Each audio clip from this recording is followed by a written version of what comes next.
Ini saya buka dulu nih maskernya, karena kita harus tetap pakai masker. Saya Arya Sinulinga, inilah produk BUMN terbaik selama sepekan yang dirangkum dalam BUMN Flash News. Mari kita lihat dan saksikan bersama. Saat ini saya sedang berada di kantor Balai Pustaka. BUMN yang bergerak di industri penerbitan ini sudah berdiri sejak tahun 1917 atau berusia 104 tahun. Kita tahu bahwa Balai Pustaka merupakan penerbitan buku kurikulum sekolah dan buku lainnya dalam bentuk cetak. Ingat nggak? Kita dulu punya buku seperti ini Budi, ini Bapak Budi. Nah itu biasanya kalau siswa-siswa yang zaman-zaman dulu nih pasti tahu nih mengenai buku ini. Dan itu semua diterbitkan oleh kawan-kawan dari Balai Pustaka. Namun seiring perkembangan teknologi, Balai Pustaka terus beradaptasi dengan menghasilkan produk yang namanya EduBP. Apa sih EduBP itu? Nanti kita akan saksikan di BUMN Flash News di episode yang ke-11 ini. Sebelum masuk ke 7 produk BUMN, mari kita dengarkan dan saksikan bersama 3 berita dari Kementerian BUMN. Berita pertama dari Kementerian BUMN adalah Pak Menteri BUMN Erick Thohir berusaha mengoptimalkan kerja BUMN. Dan kali ini beliau melakukan sebuah langkah atraktif terhadap 3 sektor BUMN. Langkah atraktif ini dilakukan dengan target 3 aksi korporasi. Antara lain yang pertama adalah Bank BRI yang fokus untuk pembiayaan ultramikronya yang melibatkan 2 BUMN yaitu Pemodalan Nasional Madani atau PNM dan PT Pegadaian. Ketiga perusahaan ini akan menjadi holdingnya nanti adalah BUMN BRI dengan subholdingnya adalah PMN dan Pegadaian. Dengan langkah aksi korporasi ini, maka bank BUMN seperti BRI dan kedua BUMN ini akan bisa menjangkau perusahaan-perusahaan atau juga bisnis-bisnis ultramikro yang dimiliki oleh masyarakat. Dan yang kita tahu ada sekitar 40% ultramikro yang belum terjangkau. Dengan langkah aksi korporasi ini diharapkan lebih dari 40% ultramikro ini akan bisa menjangkau akses kepada perbankan nasional. Aksi korporasi kedua adalah integrasi 3 bank syariah, yaitu BRI Syariah, Bank Syariah Mandiri, dan BNI Syariah. Dan akan selesai pada Februari 2021. Langkah aksi korporasi yang ketiga adalah penawaran umum saham IPO PT Mitratel atau anak usaha PT Telkom. Mitratel akan membeli 6.050 menara telekomunikasi milik Telkomsel senilai 10,3 triliun. Dan ini sudah ditandatangani pada Oktober yang lalu. Dan terbukti ketiga aksi korporasi ini membuat saham-saham seperti BRI, BRI Syariah, dan kemudian Telkom. Dan saham-saham mereka menjadi saham incaran para pemain saham di Indonesia dan di internasional. Berita kedua dari Kementerian BUMN datang juga dari Pak Erick Thohir yang sedang menyiapkan holding BUMN pangan supaya lebih efisien, terkontrol, dan impactful. Artinya BUMN-BUMN yang bergerak di bidang pangan ini akan bisa memenuhi atau juga melakukan proses bisnis end-to-end, artinya dari hulu ke hilir. Dan nantinya holding ini akan di-lead oleh RNI atau Raja Wali Nusantara Indonesia. Dan dia memiliki 8 anak perusahaan yaitu PT Berdikari, PT Perikanan Nusantara, PT Perum Perikanan Indonesia, PT Pertani, PT Sangyang Sri, PT Garam, PT Perusahaan Perdagangan Indonesia, dan PT BGR. Nah, dengan langkah ini maka tidak hanya urusan pangan, tapi dari hulu ke hilir, baik itu juga nanti untuk logistiknya akan dimiliki oleh perusahaan holding pangan ini. Langkah pembentukan holding pangan ini adalah langkah untuk memenuhi target dari Pak Presiden Jokowi, yaitu bagaimana kita memiliki ketahanan pangan. Makanya nanti akan ada bidang-bidang yang memang akan menjadi fokus holding ini, seperti bisnis beras, jagung, gula, ayam, sapi, kambing, ikan, cabai, bawang merah, dan garam. Ini adalah kebutuhan pokok bangsa kita yang memang diharapkan menjadi sebuah ketahanan pangan bagi bangsa Indonesia.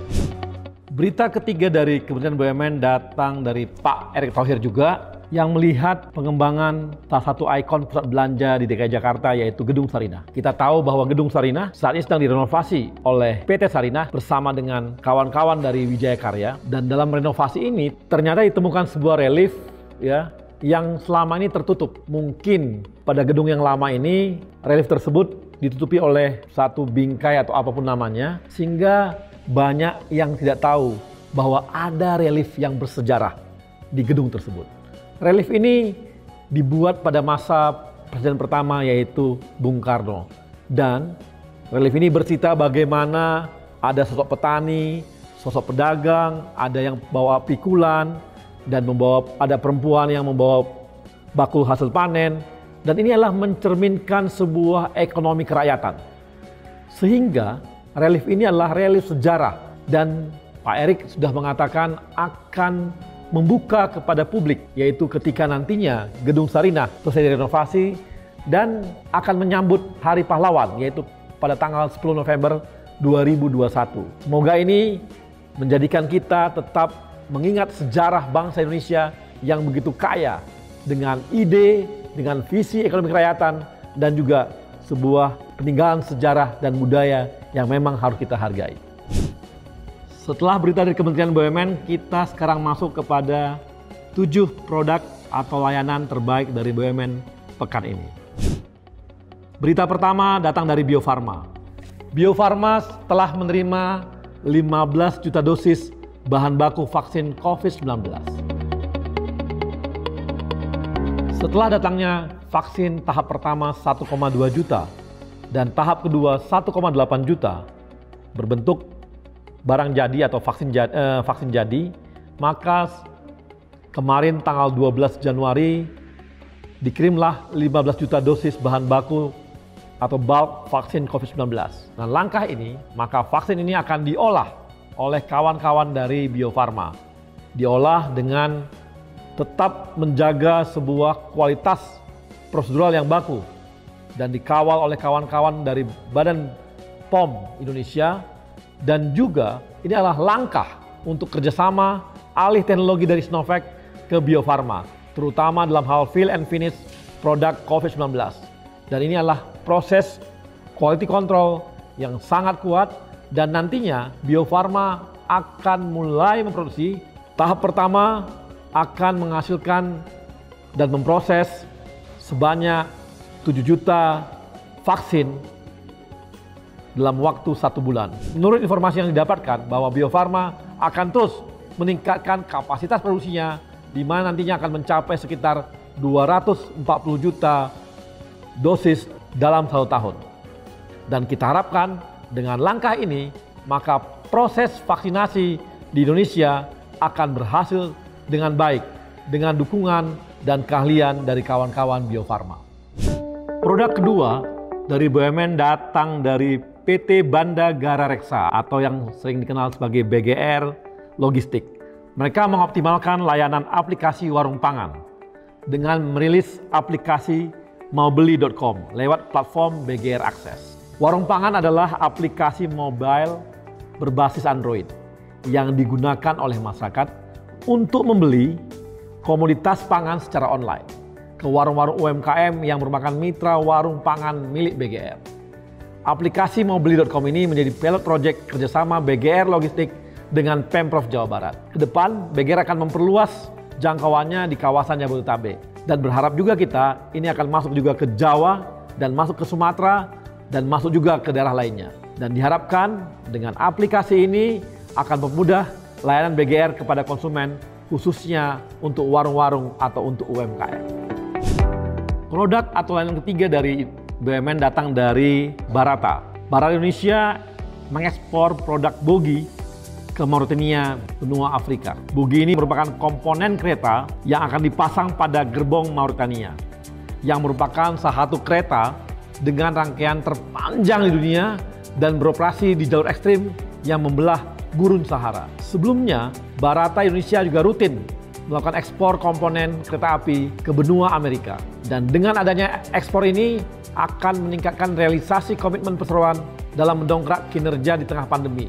Dan kita harapkan ke depan, Barata Indonesia juga memperluas produknya tidak hanya bogi, tetapi untuk hal yang lain juga.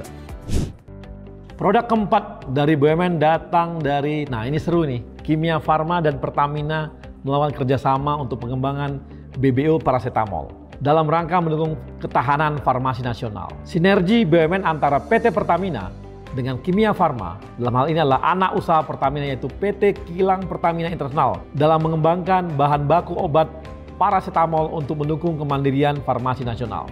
Ini adalah langkah terusan Pertamina melalui PT KPI dan KF yang berencana untuk membangun pabrik farmasi paracetamol dengan kapasitas 3.800 ton per tahunnya. Sinergi ini juga dalam rangka mendukung kemandirian farmasi, di mana sampai hari ini sekitar 96% kebutuhan BBO masih impor dari luar negeri.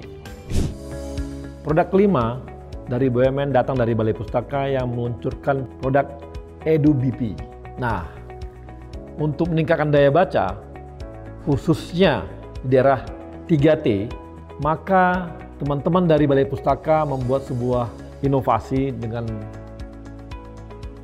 membuat suatu alat yang namanya EduBP atau Edukasi Balai Pustaka. Di sini ini seperti server. Di server ini diisi dengan berbagai mata pelajaran atau buku pelajaran, juga ada cerita, ada novel, karya sastra juga ada, atau yang lain juga ada, dan ini memiliki 500 judul e-books dan 9.000 konten, audiobooks, dan 70 video Wonderful Indonesia. Hebatnya, teman-teman masyarakat yang ada di 3T ini bisa mendownload tanpa perlu ada jaringan telekomunikasi. Sehingga dengan adanya EduBP ini, maka masyarakat 3T tetap bisa mendapatkan akses pendidikan yang mirip atau sama dengan kawan-kawan mereka yang ada di Indonesia yang sudah terjangkau oleh jaringan telekomunikasi. Jadi harapan kita semua dengan adanya alat ini memberikan kontribusi yang besar terhadap pendidikan ataupun pengalaman edukasi bagi masyarakat di daerah tertinggal, terdepan, dan terluar. Produk keenam BUMN datang dari PT Pelni. PT Pelni mengoperasikan 9 trayek kapal barang pada tahun 2021. PT Pelni kembali dipercaya oleh pemerintah melalui Kemenhub mengoperasikan kapal barang yaitu KM Kendaga Nusantara 8. KM Kendaga Nusantara 8 ini memiliki kapasitas mengangkut maksimal sebesar 65 TEUs atau maksimal 30-40 kontainer dalam satu kali perjalanan. Tahun 2021, KM Kendaga Nusantara 8 ini ditargetkan mengangkut total muatan sehingga 1.015 TEUs. Pengoperasian kapal ini adalah bagian dari langkah besar PT Pelni untuk menjadi perusahaan logistik maritim terkemuka di Indonesia.